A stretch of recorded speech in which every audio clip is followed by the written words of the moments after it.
berkenaan dengan kepentingan ittiba', kepentingan kita mengikut Nabi SAW dalam semua perkara dan kehidupan kita, yang mana kita doakan supaya kehidupan kita ini tidak lari daripada panduan asas yang disebutkan oleh Nabi kita Muhammad SAW, menjadikan diri kita ini hidup dalam keadaan berpandukan kepada sunnah Nabi SAW, dan menjadikan hidup kita ini dalam keadaan menjauhi perkara-perkara yang tidak ada kena-mengena asal usulnya dalam agama ini.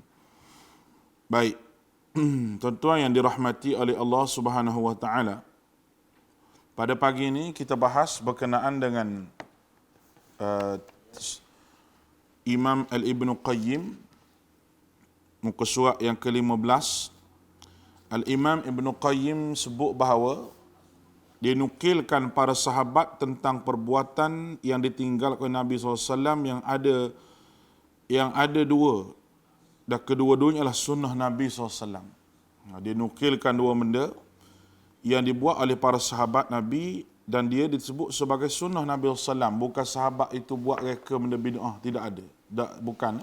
Kerana benda yang dibuat oleh sahabat itu ada asal dan ada usul, ada asalnya daripada Nabi SAW. Sama-sama kita tengok. Sementara tu tuan-tuan dalam live ni tolong share lah. Tolong share pada siapa-siapa yang pada page tuan-tuan, pada wall Facebook masing-masing, supaya dapat sama-sama dapat manfaat insya-Allah. Baik. Yang pertama sekali, penjelasan mereka bahawa Nabi SAW meninggalkan itu, dan ini seperti kata sahabat berkenaan dengan orang-orang yang syahid dalam peperangan Uhud, bahawa Rasulullah SAW tidak memandikan mereka, tidak menyembahyangkan. Rasulullah tidak memandikan mereka dan tidak menyembahyangkan mereka.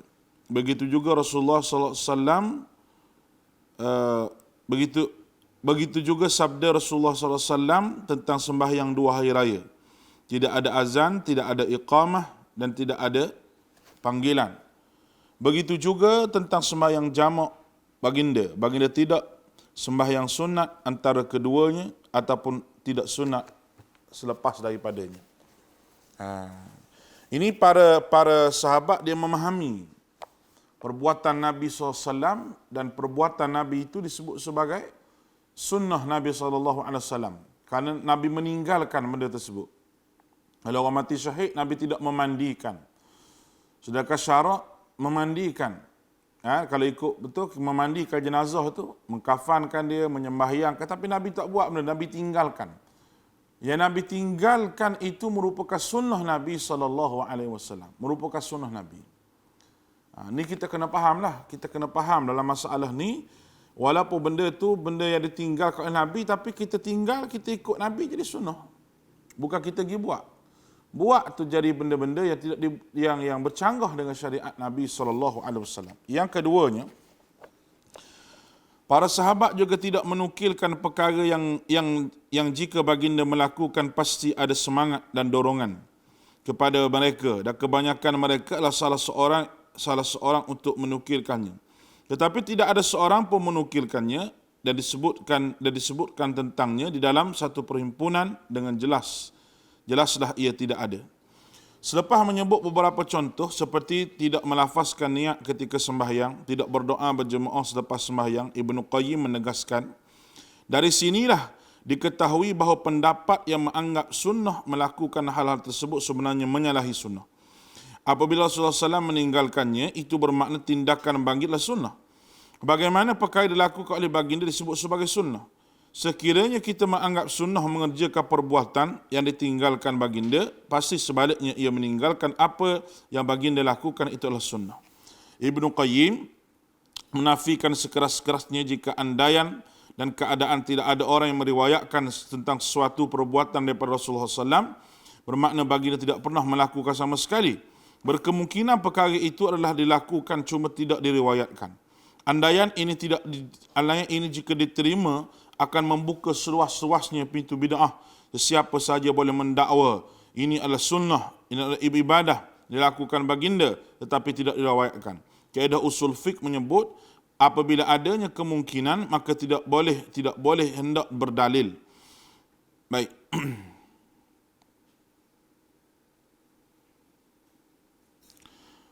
Munawar Jalil menyimpulkan maksud Ibn Qayyim di atas.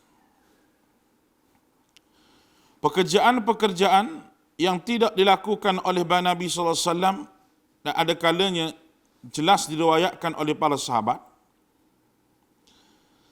bahawa baginda tidak pernah mengerjakannya, dan ada kalanya tidak ada orang yang meriwayatkan bahawa Nabi SAW mengerjakannya apa yang pasti Nabi SAW tidak mengerjakan, dan mengerjakan apa yang tidak ada orang yang meriwayatkan bahawa baginda Nabi SAW pernah mengerjakan, bid'ah hukumnya, dan selanjutnya akan dibawa kepada perbuatan bid'ah dalam urusan beribadah kepada Allah yang sungguh amat dilarang sekali. Baik. Daripada perkara ini kita dapat faham dengan jelas, bahawa bagaimana kehidupan Nabi kita Muhammad sallallahu alaihi wasallam. Nabi meninggalkan itu, kalau kita ikut sama meninggalkan, maka itu adalah sunnah. Itu adalah sunnah Nabi sallallahu alaihi wasallam. Dia buat beberapa contoh di sinilah. Doa secara berjemaah lepas daripada sembahyang. Ada orang buat kerana alasan nak semangat. Saya pernah berhadapan lah dengan orang yang begini. Contohnya kita selawat masa tarawih itu, kita selawat. Apa salahnya selawat? Nak bagi semangat sikit. Nak bagi semangat. Puak sahabat ni kalau bab semangat dia nombor satu. Puak sahabat Nabi ni kalau bab semangat ni, dia yang paling bersemangat. Dia risau kalau dia tak bersemangat. Sehingga Hanzalah datang bertemu dengan Abu Bakar, berkata pada Abu Bakar, aku ni munafik. Kerana aku rasa iman aku ni naik, turun. Depan Nabi rasa naik, belakang Nabi rasa turun. Naik, turun. Ni tak boleh jadi, kata Hanzalah. Abu Bakar kata, aku pun rasa begitu. Dua-dua ni pergi jumpa dengan Nabi SAW. Tanya Nabi SAW berkenaan dengan diri dia tu. Sekejap rasa naik iman, sekejap rasa turun. Macam mana Rasulullah? Rasulullah jawab sa'atan. Rasulullah kata pada-padan, maknanya pada-padan ni memanglah duduk di rumah begini, duduk dengan aku begini, manusia kata. Tetapi oleh istiqamah dengan keimanan dia itu adalah dinilai oleh Allah Subhanahu wa taala. Mana sahabat rasa bimbang, walaupun dia tu sahabat, dia rasa bimbang. Dan dia tak pernah hilang semangat kecuali dia beramal dengan sunnah Nabi SAW. Mudahnya di kita hari ini ditipu oleh syaitan. Apabila kita mendakwa satu perkara sebab apa kita amalkan, sebab nak naikkan semangat. Berkumpul ramai-ramai, pakar-pakar solat hajat, pakar-pakar doa berjemaah. Semangat tu kita nak. Semangat tu kita nak. Ini adalah satu benda yang tidak diwariskan daripada sunnah Nabi SAW. Baik. Itu yang kita kena faham. Oleh kerana itu, dia kata bahawa Imam Ibn Qayyim sebut bahawa menafikan sekeras-kerasnya andaian kita tidak ada orang yang meriwayat suatu perbuatan Nabi SAW, bermakna Nabi tidak pernah melakukannya. Nabi tak pernah buat, mana tidak ada riwayat. Tak semestinya begitu, dia kata. Kerana ada benda yang Nabi tak, sahabat lupa nak riwayatkan. Itu andaian yang jahat tu kepada sahabat. Sahabat bukan macam kita. Sahabat dia bukan macam kita, orang Perih loklak macam kita ni. Tak. Itu bahasa utara tu, orang panggil loklak. Bahasa Kelantan dia panggil tolu. Dia panggil tolu. Sahabat ni bukan tolu macam kita ni. Tidak. Sahabat tak tolu macam kita ni. Sahabat begitu ambil perhatian berkenaan dengan Nabi SAW dan Allah Ta'ala ni. Kalau kita baca tulisan seorang ulama, atau saya lupa nama apa dia ni. Dia kata sengaja Allah Ta'ala programkan sahabat tu jadi begitu supaya nak suruh nampak macam mana cara kita untuk menerima arahan Nabi SAW. Nabi jauh dengan kita. Jauh, Nabi wafat lama dah dengan kita. Tetapi cara kita terima apa disebut oleh Nabi menurut si hadis Nabi adalah cara yang kita kena cara yang sama dengan sahabat terima. Bulat-bulat terima. Tanpa takwilan, tanpa tambahan. dalam bab ibadah, kerana itu adalah perbuatan disebut oleh Nabi kita Muhammad. Itu adalah benda yang disebut oleh Nabi SAW. Baik. Poin yang ketiga, poin 3.4, iaitu pecahan kepada kaedah ini. Macam mana kita nak pecah kaedah ini? Dia kata sebagaimana meninggalkan sesuatu ditinggalkan oleh Nabi SAW sunnah, maka meninggalkan apa dilakukan oleh Nabi SAW boleh menjadi bid'ah. Sebagaimana kita tinggal satu perkara yang Nabi tinggal, sunnah. Kita tinggal sebab apa? Sebab Nabi yang meninggalkan perkara tersebut. Maka itu adalah sunnah. Itu adalah sunnah Nabi. Sebab kita tinggal benda yang Nabi tinggal.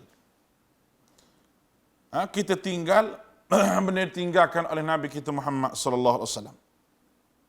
Tetapi kita melaksanakan apa yang ditinggalkan oleh Nabi. Bukan ditinggalkan maknanya Nabi tinggal pada kita, tidak. Makna Nabi tak buat benda tu.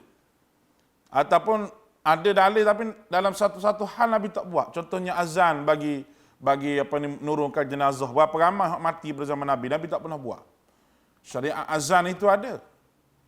Sebab itu kita kata bahayanya orang kalau ambil dalil umum untuk menetapkan ibadah yang khusus. Dan kaifiat ibadah itu bahaya.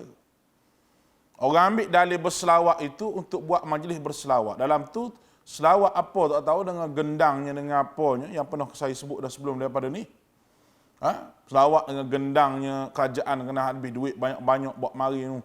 Daripada Indonesia tu, mari berselawat sini, bayar ratus-ratus ribu. Sedangkan benda itu semua bukan daripada sunnah Nabi SAW. Bukan daripada sunnah Nabi SAW. Tapi ramai juga yang duk buat. Ramai juga yang duk ambil.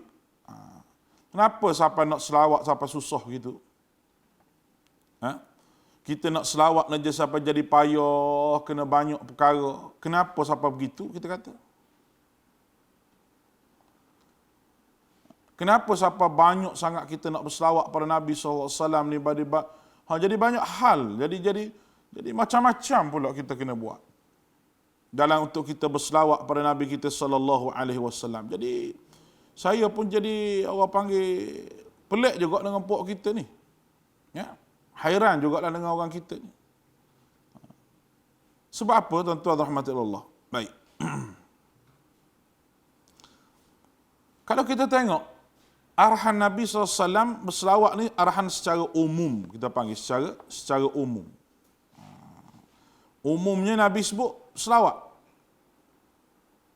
Tetapi yang menjadi satu benda yang peliknya puak kita ni, apabila ambil dalil yang umum itu menentukan satu ibadah yang khusus. Itu masalah kita. Ambil benda yang umum itu menentukan ibadah, mari buat ibadah khusus. Orang panggil ibadah-ibadah yang tidak ada sandaran dan hukumnya. Ada sandaran dalil daripada dalil yang umum. Ada sandaran dalil daripada dalil umum tadi. Tapi dia pakai benda tu sebagai dalil untuk dia buat satu ibadah yang khusus. Itu adalah satu benda yang salah daripada sudut buat ibadah itu sendiri. Baik. Kita tengok lagi. Kata Asy-Syatibi, berkata al-Imam Asy-Syatibi sebut, bid'ah dari sudut kedudukannya sebagai satu jalan. Bid'ah dari sudut kedudukannya sebagai satu jalan yang direka dalam agama. Dengan lafaznya yang umum merangkumi bid'ah tarkiyah termasuk bid'ah ghairi tarkiyah. Mungkin terjadi perbuatan bid'ah dengan semata-mata meninggalkan satu perbuatan kerana niat mengharamkan perbuatan tersebut dan tidak menganggap ia sebagai haram. Bagi contoh, satu perbuatan dihalalkan oleh syarak, seorang itu mengharamkan ke atas dirinya atau meninggalkannya kerana ada tujuan. Perbuatan meninggalkan ini berkemungkinan sama ada kerana ada sesuatu perkara yang diakui oleh syarak ataupun tidak. Baik. Kalau kita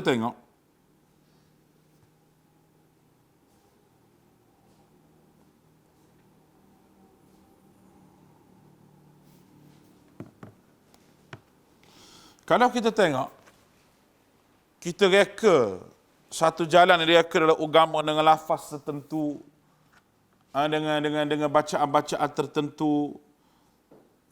Reka tu merupakan satu benda yang dilarang oleh agama dah. Kalau nak kira reka tu sendiri.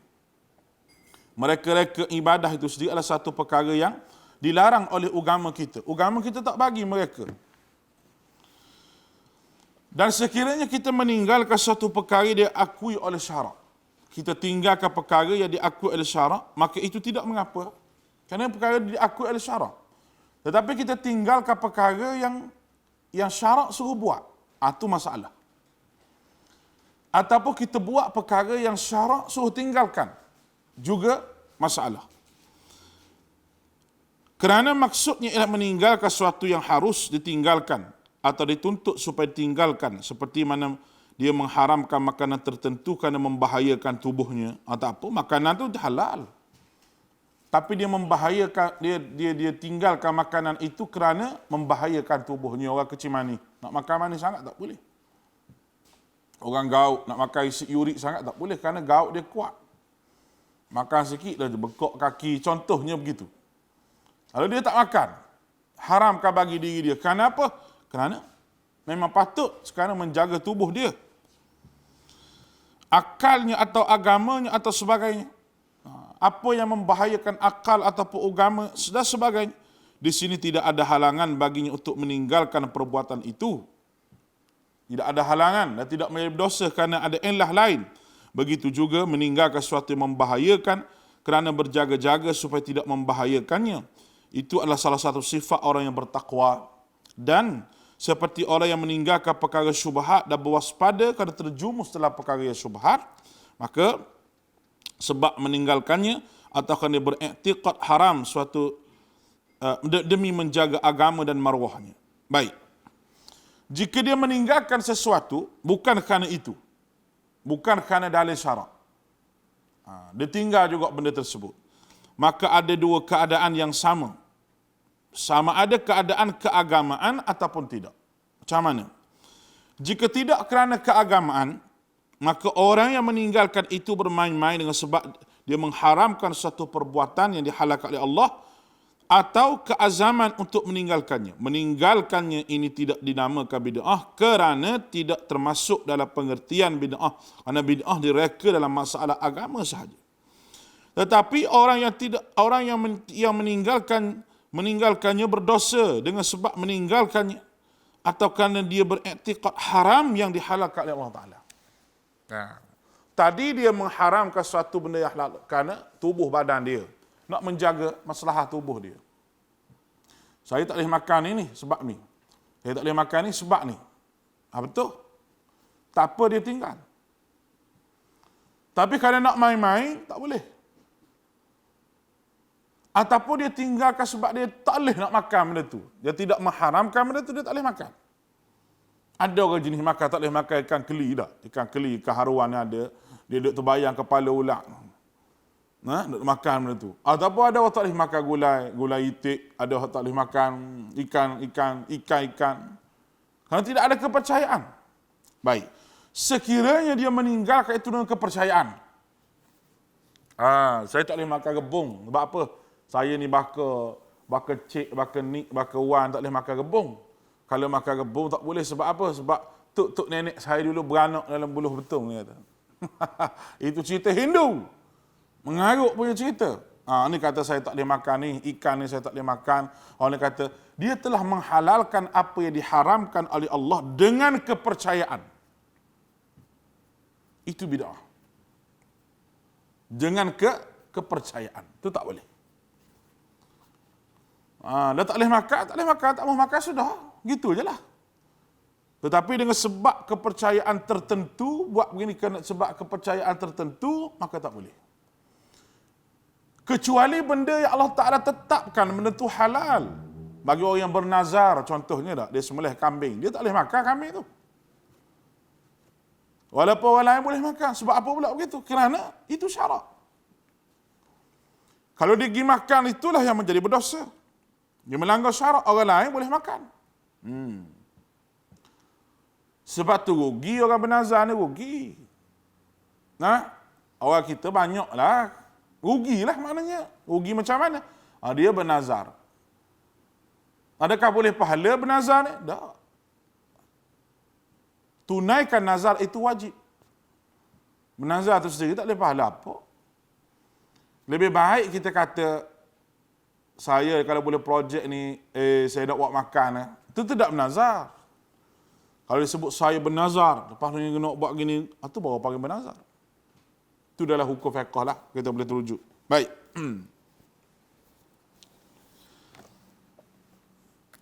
Jika meninggalkan itu kerana keagamaan, ia merupakan perbuatan bid'ah macam saya sebut tadi. Di dalam agama kita kena menganggap wajib perbuatan ini secara syarak. Kerana nak kata wajib, nak kata haram, mesti ada dalil. Mesti ada dalil. Tetapi dia tidak mendatangkan dalil. Dia pandai-pandai dia je haram. Saya tak boleh makan dia sebab apa? Tak boleh. Bahaya makan ini. Ada ke tak doktor kata darah dia tak boleh makan, keturunan tak boleh makan? Tidak ada. Jin je, duk tipu dia. Jin hak bagi jadi gitu tu. Jin hak bagi jadi gitu tu. Syaitan yang menghasut dia supaya percaya pada benda tu. Supaya percaya. Duk makan rebung, buluh apa jadi gatal, kulit-kulit dia kata. Tu dah tahu dah tak boleh makan benda tu, tinggal je lah. Jangan percaya. Dengan kepercayaan itulah yang disebut sebagai benda yang bid'ah. Berkenaan dengan ini Allah SWT berfirman dalam surah Al-Maidah ayat 87. Ya ayyuhalladzina amanu la tuharrimu tayyibatu ma ahallallahu lakum wa la ta'tadu innallaha la yuhibbul mu'tadin. Kita jumpa ayat dia. Wahai orang-orang yang beriman, jangan kamu haramkan apa-apa yang baik yang Allah telah halalkan bagi kamu dan jangan kamu melampaui batas. Sesungguhnya Allah tidak menyukai orang-orang yang melampaui batas. Jelas. Jangan kamu cuba. Nabi SAW turunnya surah At-Tahrim. Ya ayuhan Nabi, lima tuharrimu ma ahallallahu laka tabtaghi mardata azwaj. Allah Ta'ala tegur Nabi SAW. Tegur orang kasih sayang daripada Allah. Nabi tak sebut apa pun. Nabi kata, aku tak boleh makan madu sebab adalah peristiwa dia, cerita dia gitu. Nabi duduk lama, kata riwayatnya rumah ada seorang isteri tu. Jadi Aisyah pun macam mana nak suruh Nabi duduk lama rumah dia juga. Ada kawan tu pun hidang madu dan Nabi suka makan madu. Aisyah pun, Nabi balik, Aisyah tutup hidung. Tutup gitu. Kenapa ni Aisyah? Dia kata, Rasulullah pergi makan madu tadi tu, bau mulut Rasulullah. Rasulullah ni bukan orang jenis bau mulut dia. Sentiasa bersugi, orang yang bersih. Rasulullah SAW ni orang bersih. Mendatangi orang pun dah keadaan bersih. Senyuman dia berseri. Senyuman Nabi SAW menyebabkan hati sahabat tu tenang. Tengok muka Nabi. Kebersihan pada wajah Nabi. Kebersihan pada gigi Nabi. Segalanya Nabi ni bersih. Lalu Nabi kata, aku tak boleh makan tu. Jangan bagi tahu orang lain. Gitu je dia sebut. Tetapi Nabi, Allah Ta'ala sebut, Ya ayuhan Nabi, wahai Nabi, lima tuharrimu ma'ahallallah. Kenapa kamu seolah-olah cuba nak mengharamkan apa yang Allah Ta'ala halalkan? Dimarahi oleh, bukan marah dah, Allah Subhanahu Wa Ta'ala tegur kasih sayang pada Nabi SAW. Apatah lagi kita ni yang cuba buat syariat lain dan mengatakan itu syariat agama dan benda itu bukan daripada Nabi SAW. Allahu Akbar. Lalu dia pun buatlah majlis cinta Nabi dah. Buat marilah barang-barang artifak hak Nabi dia katanya. Hak mari pedang, hak mari rambut, hak mari janggut, darah Nabi. Peluh Nabi pun jumpa Allah dah ambil di mana tak tahu pun ni menunggang agama sungguh. Dia ambil di mana tak tahu, peluh Nabi, darah Nabi jumpa. Kadang-kadang saya heran juga. Hadis sahih dia tak jumpa. Hak dalam kitab duk sebut hadis sahih, dalam Bukhari, dalam Muslim, tak jumpa hadis sahih. Tiba-tiba peluh Nabi, darah Nabi jumpa dan ambil di mana tak tahulah tuan-tuan. Buat mari orang pakat kita tengok. Orang pula rasa nak kita tengok darah Nabi, rasa nak kita tengok orang duk mengajar hadis Bukhari, Muslim, Ibnu Majah, Abi Daud, Tirmizi, duk mengajar kitab-kitab fiqh, kitab-kitab hadis, tak rasa nak mari dengar. Tak rasa nak mari dengar. Tak rasa nak bersama duduk dalam majlis tengok orang bagi pusaka Nabi ni. Tak rasa langsung. Tapi orang buat mari benda pelik-pelik tu, ingat Dajjal akhir zaman ni buat mari benda pelik-pelik juga. Kerana orang Melayu ni benda pelik-pelik ni orang Melayu suka tengok. Oh ya Allah, suka orang Melayu ni barang pelik-pelik ni. Nah, apa benda je orang buat pelik, maka dia akan masyhur hari ni. Jangan layan YouTube. YouTube ni buat benda pelik je, sudah masyhur.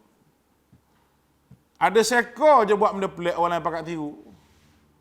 Dulu duk buat apa menentang apa orang panggil tu? Kiki challenge ke apa tu. Duk menari di luar tu, kereta tengah berjalan. Duk menari di luar kereta tu, buka pintu menari.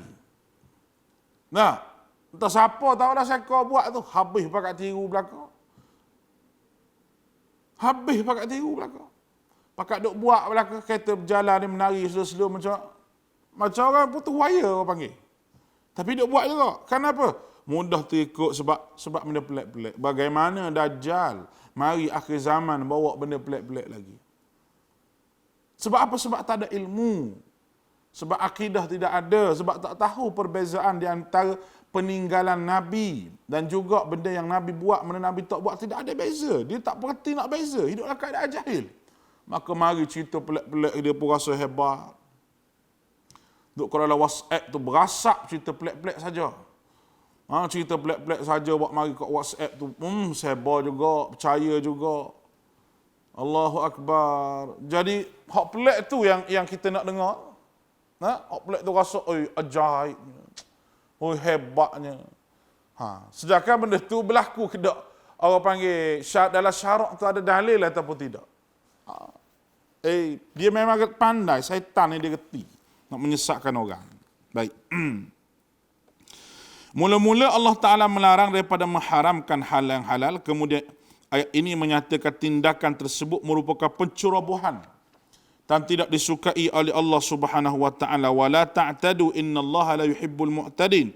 Ceroboh, melampaui batas. Kalau begitu, setiap orang yang menahan diri daripada memanfaatkan sesuatu yang telah dihalalkan oleh Allah tanpa sebarang uzur syarak, terkeluar daripada sunnah Nabi SAW dan beramal tanpa sunnah, itulah bid'ah yang sebenarnya. Andaikan ditanya, dia kata, orang yang meninggalkan tuntutan syarak sama ada sunnah ataupun wajib, adakah dinamakan sebagai bid'ah? Bagaimana? Orang yang meninggalkan tuntutan syarak, meninggalkan apa diwajibkan oleh syarak, sama ada sunnah ataupun wajib, adakah dinamakan sebagai bid'ah? Baik. Jawapannya dia kata, orang yang meninggalkan perkara dituntut ada dua bentuk.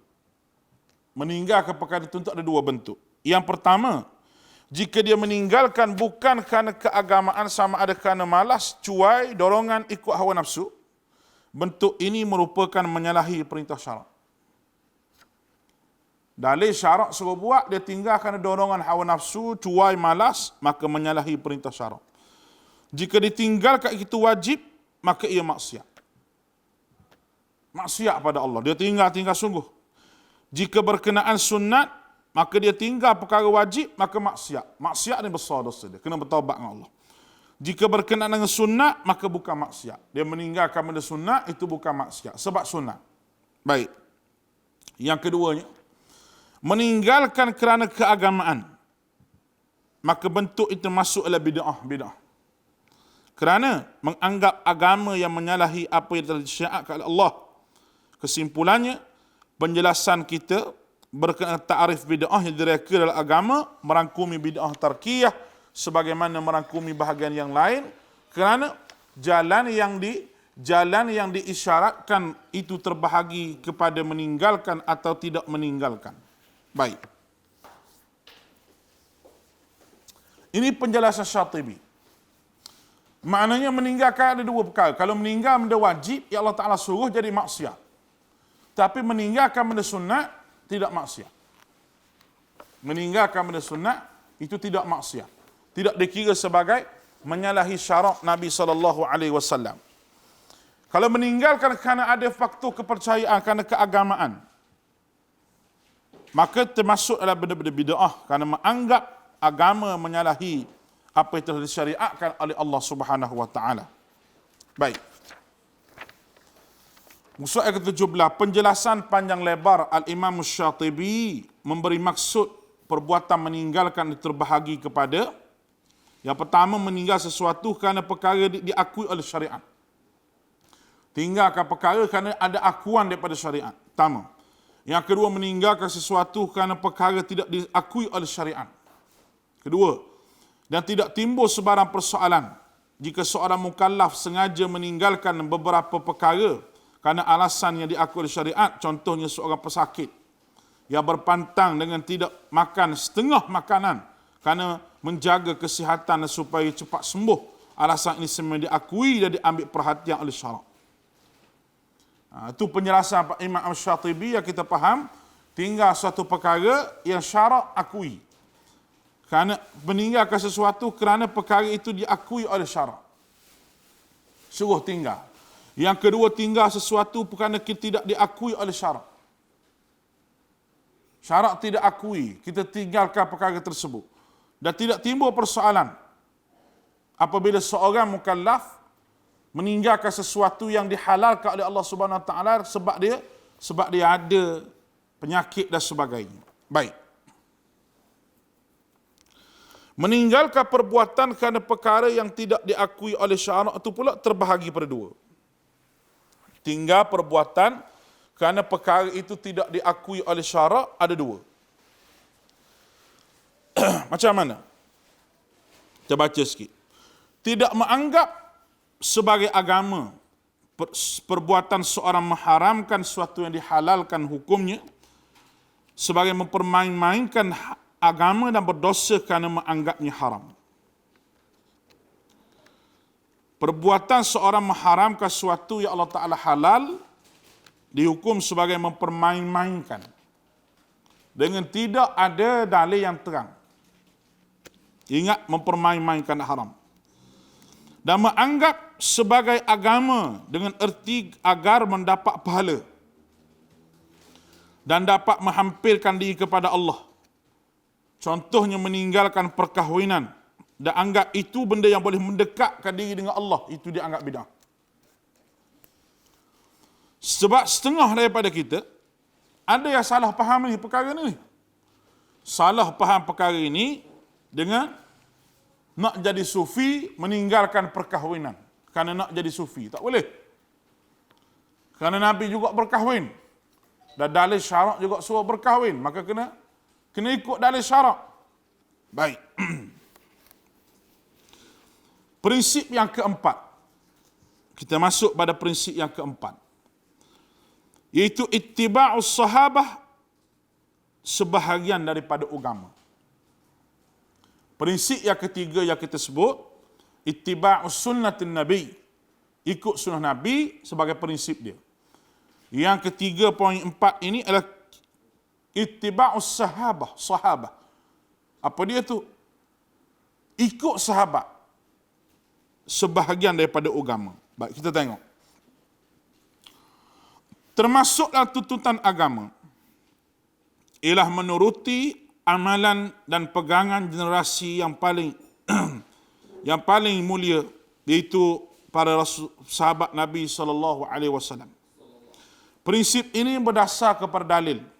Allah Ta'ala berfirman, وَمَنْ يُشَاقِقِ الرَّسُولُ مِنْ بَعْدِ مَا تَبَيَّنَ لَهُ الْهُدَى وَيَتَّبِعْ غَيْرَ سَبِيلِ الْمُؤْمِنِينَ نُوَلِّيهِمْ مَا تَوَلَّى وَنُصْلِهِ جَهَنَّمَ وَسَاءَتْ مَصِيرًا. Surah An-Nisa ayat 115. وَمَنْ يُشَاقِقِ الرَّسُولُ, mana-mana sesiapa yang menentang ajaran Rasul. Sudah terang nyata kepadanya, min ba'di ma tabayyana lahumul huda wa yattabi' ghairi sabilil mu'minina. Setelah terang nyata kepadanya petunjuk yang dibawa dan dia pula mengikuti jalan orang yang beriman, kami akan memberikannya kuasa untuk melakukan kesesatan yang dipilih olehnya.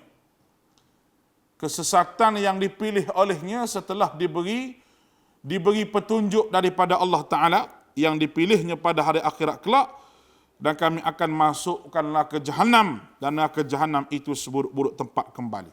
Baik, kita tengok ayat ini menjelaskan dua sebab mengapa ia dimasukkan ke Jahannam.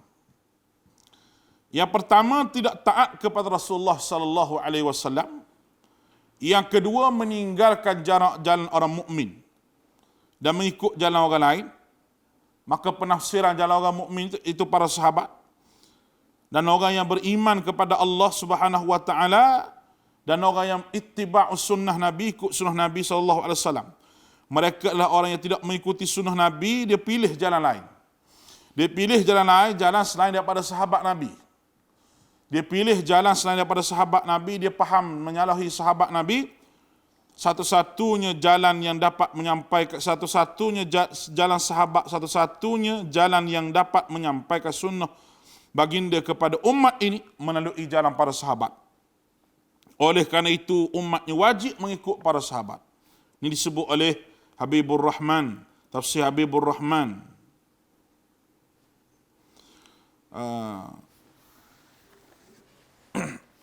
Baik, sahabat Nabi SAW sebagai panduan. Yang pertama, tidak taat kepada baginda Nabi dan memilih jalan yang lain daripada jalan secara sahabat memahami Nabi SAW. Itu disebut sebagai orang yang menempuh neraka Jahannam. Berdasar kepada ayat ini. Sekarang Ta'ala sebut, وَمَنْ يُشَاقِقِ الرَّسُولِ مِنْ بَعْدِ مَا تَبَيَّنَ لَهُمُ الْهُدَى. Mana-mana orang yang menentang ajaran Rasul min ba'di ma tabayyan, setelah diberi penerangan petunjuk kepada dia. Dalil ada dah. Dalil hak begini, sahabat buat begini, dia ikut tok guru dia juga. Dia ikut tok guru dia, dia ikut mimpi tok guru dia, dia ikut mimpi tok syekh dia, tak ikut jalan sahabat memahami hadis Nabi SAW. Orang yang macam ni kata Allah, nuwallihim ma tawalla wa nuslihi jahannam. Neraka Jahannam bagi dia. Kerana Allah Ta'ala bagi dia, Allah Ta'ala biarkan dia dalam kesesatan yang dia pilih. Ini teruk. Sebab tu orang bid'ah ni, dia pilih jalan sesat, Allah Ta'ala biarkan dia dalam kesesatan itu. Setelah dia beri petunjuk, nak dalil. Ni dalilnya begini. Hadisnya begini. Tapi dia nak buat juga. Dia nak buat setelah diberikan dalil yang terang, bermakna dia pilih jalan dia sendiri. Allah Ta'ala biarkan dia sesat begitu. Yang teruk lagi, wa nuslihi jahannam. Sesat dia tu neraka Jahannam. Sebab apa di sini? Sebabnya dia diberi pilihan untuk memilih syurga Allah Subhanahu wa taala. Dia diberi pilihan untuk memilih syurga Allah. Ni jalan syurga ni, jalan sahabat. Tapi dia pergi pilih jalan neraka Allah. Dia tak pilih jalan syurga Allah Ta'ala.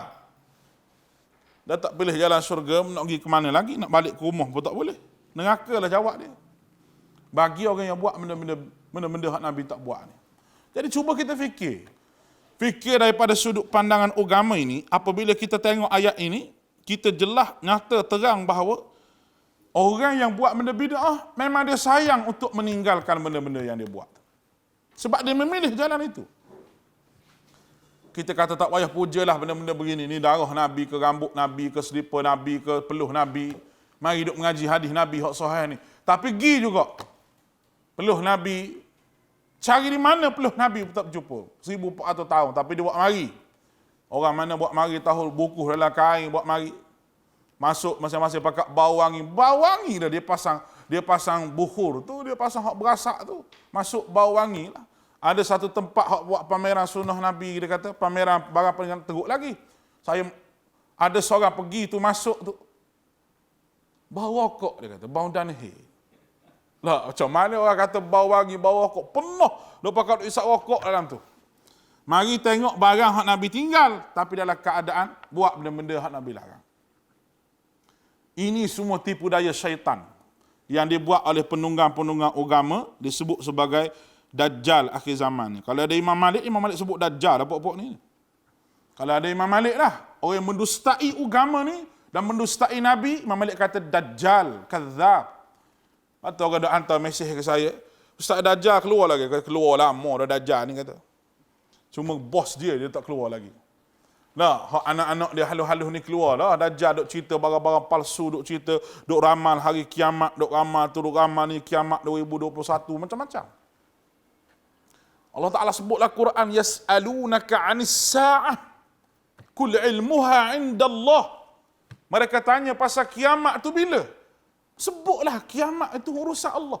Jibril tanya pada Nabi SAW.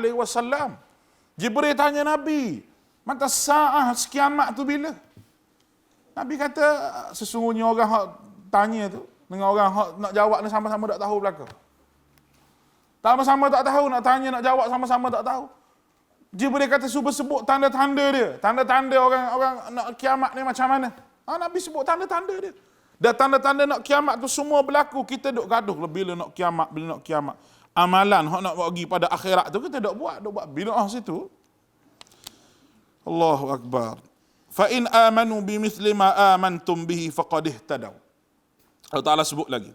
Wa in tawallaw fa innama hum fi shiqaq fasayakfikahumullah wa huwas samiul alim. Suratul Baqarah ayat 137. Maka jika mereka beriman dengan apa yang kamu telah beriman kepadanya, sungguh mereka telah mendapat petunjuk, dan jika mereka berpaling daripada keimanan mereka itu, mereka berada dalam permusuhan dengan kamu, maka Allah akan memelihara kamu daripada mereka, dan dialah yang maha mendengar lagi maha mengetahui. Jelaslah ayat ni, orang ikut Nabi dipelihara oleh Allah Subhanahu Wa Taala, dan orang yang bermusuh dengan kita tu orang yang tak ikut Nabi sallallahu alaihi wasallam. Maknanya permusuhan itu akan berlaku. Dan macam mana puak-puak ustaz ni tak mau sebut benda-benda sunnah Nabi sebab tak mau pecah belah masyarakat, dia kata. Memang orang sebut sunnah Nabi ni masyarakat akan marah, orang awam ni akan marah. Dan memang berlakunya permusuhan. Permusuhan khilaf adalah benda yang biasa. Tetapi perpecahan itu Allah Ta'ala tak bagi. Kita jangan buat perpecahan. Kita sebut benda yang betul. Bila kita sebut benda yang betul, dengan sendirinya orang yang tak betul tu akan marah sebab kita sebut benda betul. Kerana yang buduk buat benda yang Nabi tak buat tu, dia ada yang pertama ada kepercayaan dia. Yang kedua, dia boleh cari makan daripada tu. Dia boleh cari makan. Bagaimana saya sebut tadi lah, orang buat mari artifak Nabi tu, dia boleh cari makan. Orang nak pergi situ kena bayar tiket. Ataupun tak bayar tiket, dia cari sponsor untuk sewa dewan tu, dia cari sponsor. Dah banyak duit dia orang ni, banyak. Kita tahulah benda dia, kita tahu. Dan maklumat tu sahih. Kita dapat tu riwayat dia, kalau ikut riwayat sahih lah. Siapa dia boleh bahagian berapa boleh buat, orang ni banyak ni boleh buat macam mana.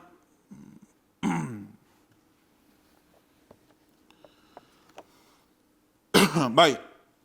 Ada satu soalan dalam ni. Apa pendapat Ustaz sekiranya ada pandangan yang nyatakan ulama adakah zikir-zikir dan amalan baru bukan kerana mereka anggap zikir yang sahih itu tidak cukup. Dan kita pula telah berburuk sangka kepada ulama tersebut. Terima kasih.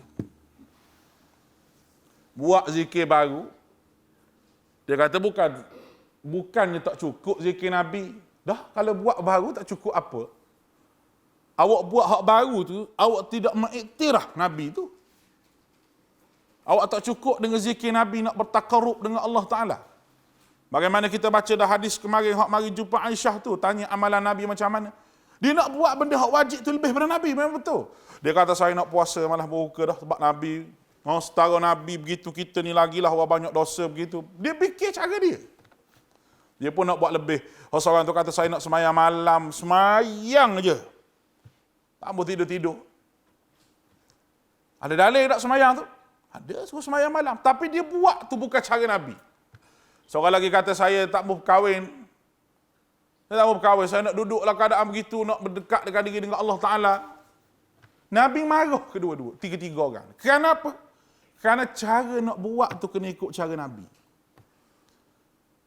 Kita bukan berburuk sangka dengan ulama tu. Memang perangai dia buruk sebab dia reka benda bid'ah. Perangai dia tu buruk lah sebab dia reka benda bid'ah. Bukan kita nak sangka buruk dengan dia, tak nak sangka-sangka, memang buruk. Sebab apa? Dia buat zikir, benda yang tidak diada oleh Nabi SAW, melainkan dia mari kumpul semua zikir-zikir Nabi, dia susun. Hak tu lain. Itu orang panggil tak buat benda bid'ah. Memudahkan orang buat sunnah. Sebagaimana Uthman ibn Affan mari kumpulkan Al-Quran. Quran tidak terkumpul zaman Nabi SAW. Tetapi Uthman mari kumpulkan Al-Quran dengan tujuan memudahkan orang untuk baca Quran. Kita kena faham dua benda yang berbeza. Al-Imam Nawawi mari kumpulkan zikir, dia panggil Azkarun Nawawi. Azkar, Al-Azkar, kita Al-Azkar. Zikir pun sebut, doa pun sebut. Dan bukan semua doa perlu angkat tangan. Tak perlu. Ada doa yang perlu angkat tangan, ada doa yang tak perlu angkat tangan. Imam Nawawi mari susun, Imam Nawawi mari susun ni azkar, ni zikir-zikir Nabi. Itu tak apa. Kita nilai dalam tu sejauh mana apa yang disebut tu. Ni dak. Nabi pun tak ajar begitu. Dia buat zikir. Bila kemarau, buat keluar surat nak zikir halau, nak zikir supaya mari hujan. Nabi suruh semayang, istisqa, minta hujan. Dia nak suruh berzikir, nak suruh hujan tu mari. Tiba-tiba banjir, hujan banyak. Zikir pula nak halau hujan pula. Lepas tu dia kata, kita ambil semua tu zikir pada Nabi, dia kata. Astaghfirullah, Nabi suruh istighfar. La ilaha illallah, 1000 kali. Nabi suruh baca la ilaha illallah. Astaghfirullah wa atubu ilaih juga ada. Baca 33 kali. Baik. Betul awak ambil daripada Nabi SAW. Tapi bilangan dia nombor 1 dan pengkhususan kepada acara tersebut, mari daripada mana? Awak zaman Nabi tak ada hujan. Zaman Nabi tak ada kemarau. Apa pengkhususan Nabi kepada benda itu? Kena jawab situ dulu. Kena baca banyak ni tu semua tu daripada Nabi kita Muhammad sallallahu alaihi wasallam. Jadi kalau kita faham di sini, ayat ini merupakan pengiktirafan Allah kepada kedudukan para sahabat. Kerana Allah Subhanahu wa taala menunjukkan ayat kepada para sahabat bahawa jika ahli kitab itu beriman seperti yang diimani oleh sahabat, keimanan mereka akan diterima dan mereka berada di atas jalan hidayah. Jelaslah ayat ini menyatakan untuk dapat petunjuk seseorang dalam mengikut para sahabat dan keimanan dan ketakwaan mereka disaksikan oleh Allah Subhanahu wa taala. Jelas bahawa sahabat merupakan ikutan kita. Sebab tu kita ada Al-Quran, Sunnah, Ijma'. Ijma' ulama' ni bukan perkataan ulama' ni. Ada 2-3 orang duduk ceramah gitu. Ni kita kena ikut ulama' sebab tu. Sebab Nabi suruh ikut ulama'. Ini ijma'us sahabat. Tidak berlaku lagi ijma' selepas daripada zaman sahabat. Tak berlaku. Tak berlaku. Zaman Nabi ni sahabat, lepas tu sahabat duduk setempat. Mereka duduk satu tempat.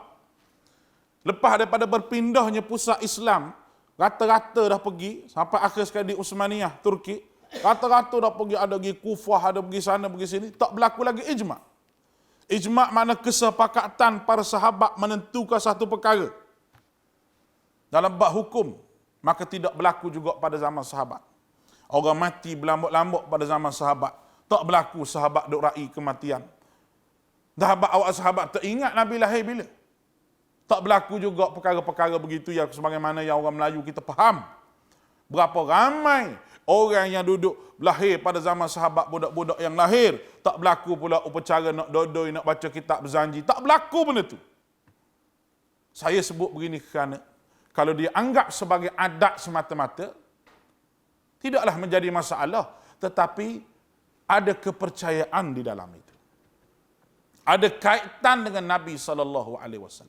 Kalau ada sahaja tidak ada kepercayaan, tak ada masalah. Buat gilah. Nah, kita nak bersilap. Bersilap lah. Hari-hari nak kahwin. Bersilap tak apa. Kita boleh bersilap. Tetapi jadi masalah. Kalau tak bersilap tak boleh. Apa? Tak boleh, dia kata semangat kenduri itu tak mari.